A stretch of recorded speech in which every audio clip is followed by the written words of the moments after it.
10% True. Interviews, stories and anecdotes for the aviation nut in you. This is my first podcast, and I thought as a kickoff I'd talk to you about a photograph that I shot in 2015. The photograph shows 4 fighters, 2 F-15s and 2 F-35s, flying over the Las Vegas Motor Speedway at dusk. It's a racing track just north of Nellis Air Force Base in Nevada.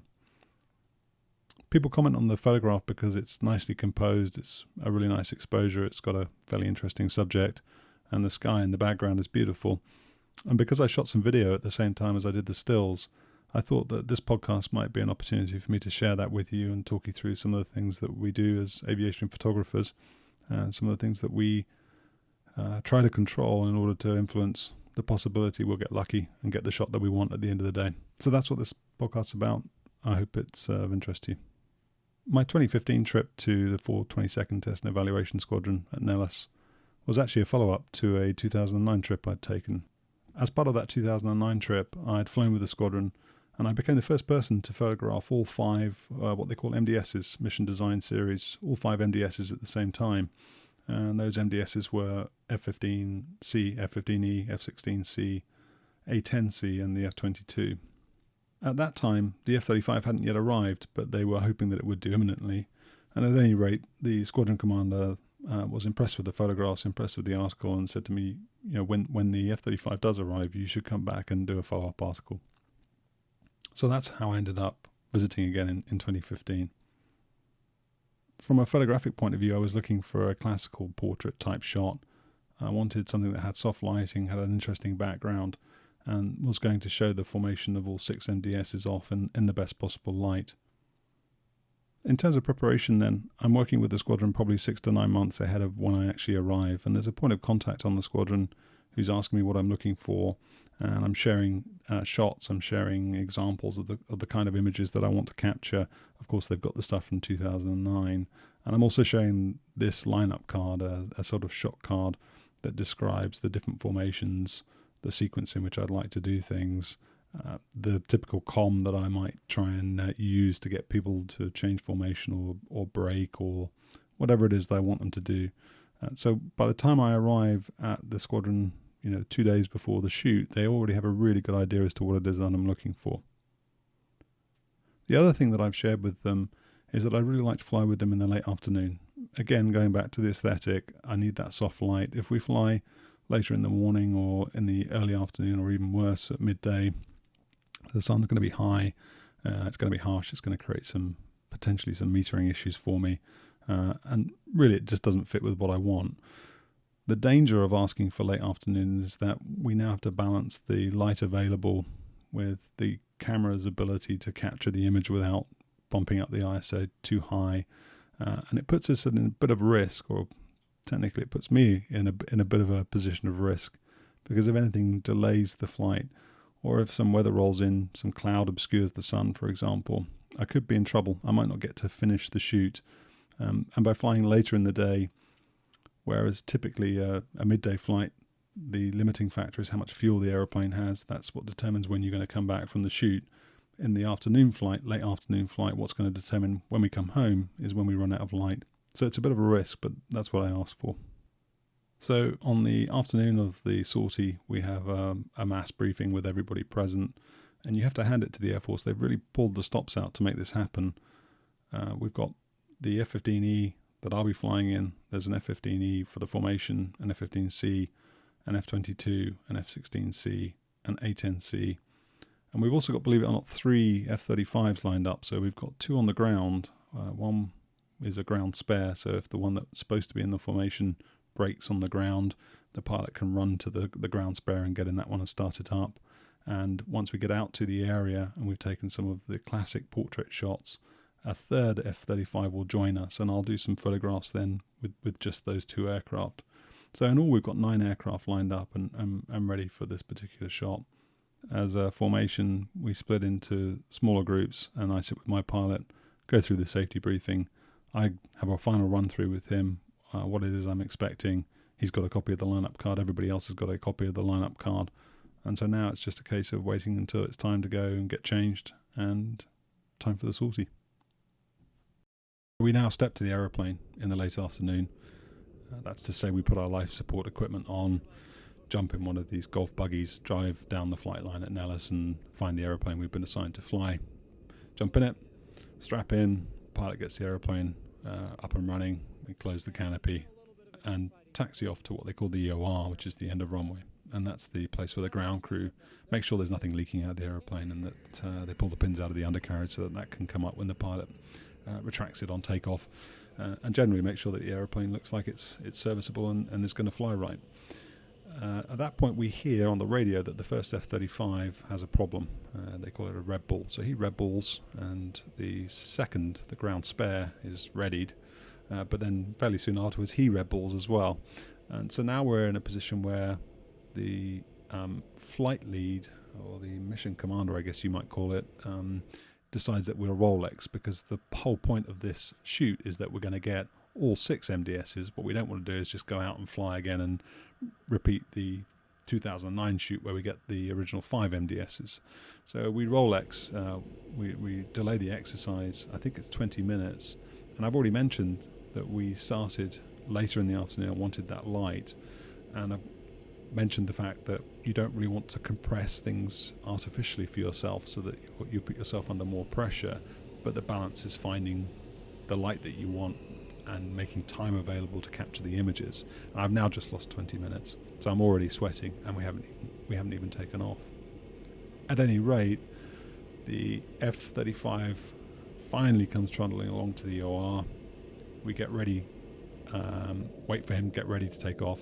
We're all ready to go, so we take to the active runway and take off. And I'll stop talking and let you listen to how that sounds.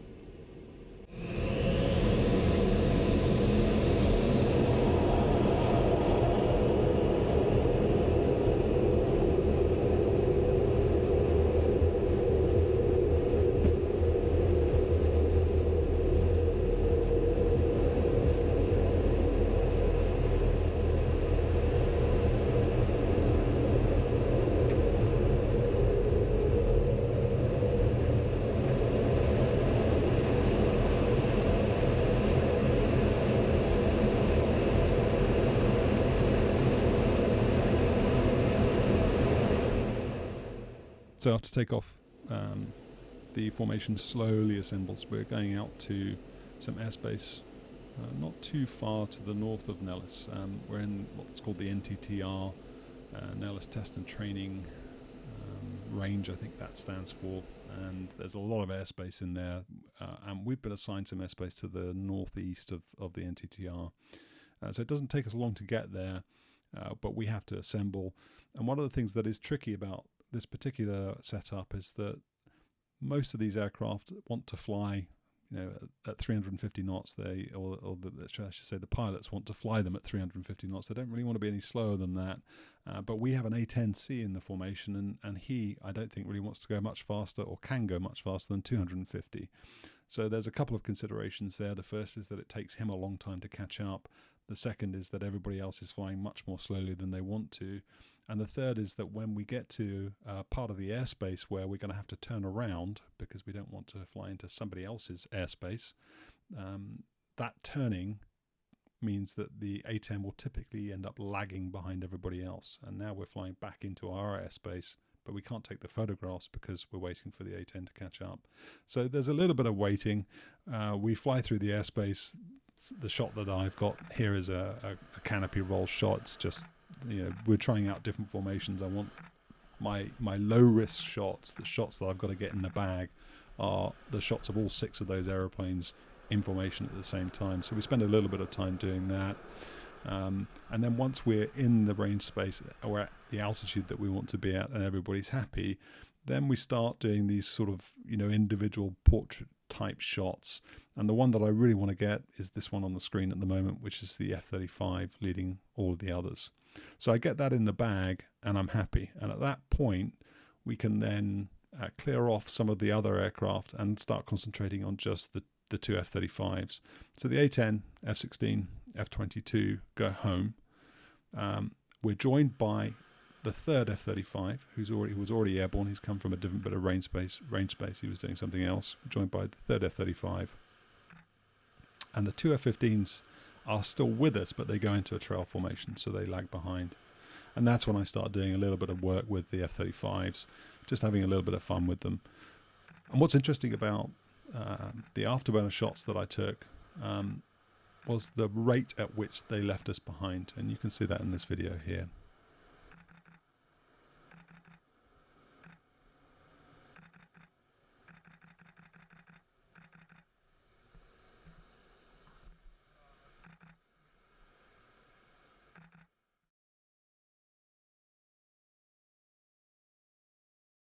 And so here we are.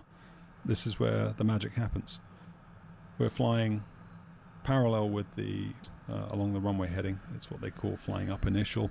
And the plan is that the 5 of us, 2 F-35s, 2 F-15s and us, another F-15 tucked on the end, are going to fly up the initial and then pitch out, which is a maneuver where each aeroplane brakes at sort of 10-second intervals, enters the circuit and lands.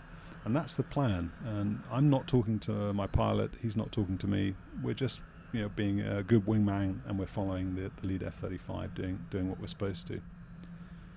And as we approach this racetrack, my pilot, again, doesn't say anything, pitches the nose up, puts in a boot full of left rudder, and banks the right wing down. And the shot just appears in front of me. There isn't anything for me to do other than hit the shutter release. That's it.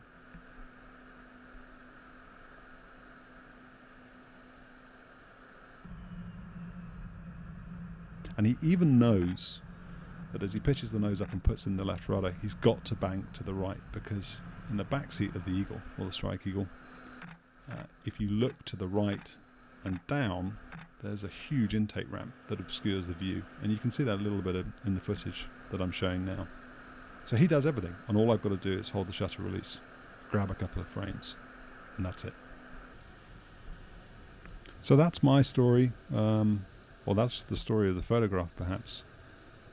Which goes to show I did a lot to control the opportunity that I would have to be lucky. I did a lot to control the outcomes. I did all the things that I should have.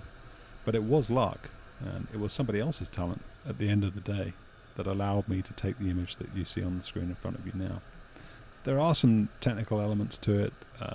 The ability for the camera to capture the image at a fairly high ISO setting without adding lots of noise, the ability for the camera to automatically adjust the ISO on the fly, the camera's metering capabilities. Those are some technical things that are also involved in the capture of this particular image. But predominantly, it was about my pilot seeing the opportunity to take a photograph and not even telling me he was going to do it, just pitching the aircraft up and putting the picture in front of me. It was a great experience. So thanks, Sheeta.